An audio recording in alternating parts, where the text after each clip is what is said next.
দিদি শিয়ারচলে রাজবাড়ি রথ হ্যাঁ। বিষয়টি দেখছেন?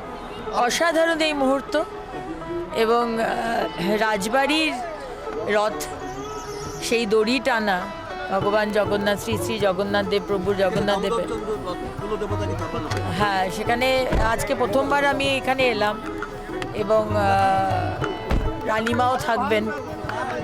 এটা একটা দারুণ মুহূর্ত। এবার ঐতিহ্যটাই অন্যরকম মনে হচ্ছে।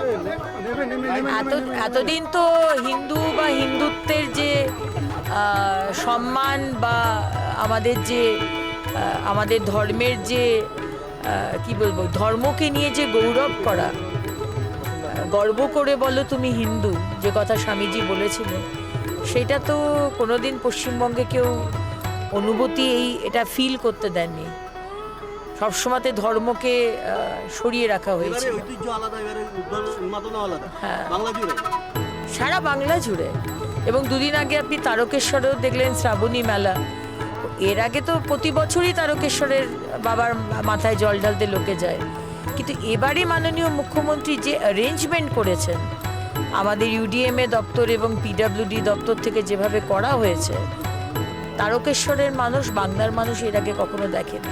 রানীগঞ্জের শিয়ারচর রাজবাড়ির যে রথ, তার শতবর্ষ প্রাচীন, এবং এই শতবর্ষ প্রাচীনের উন্মাদনাও এবছর অন্যরকম আলাদা। কারণ যে মেলা বসে 7 দিনের, সেই মেলা একেবারেই নিঃশুল্ক, অর্থাৎ কোনো টাকা পয়সা ছাড়াই সেই মেলা এবারে বসতে দেওয়া হয়েছে রাজ্য সরকারের তরফ থেকে।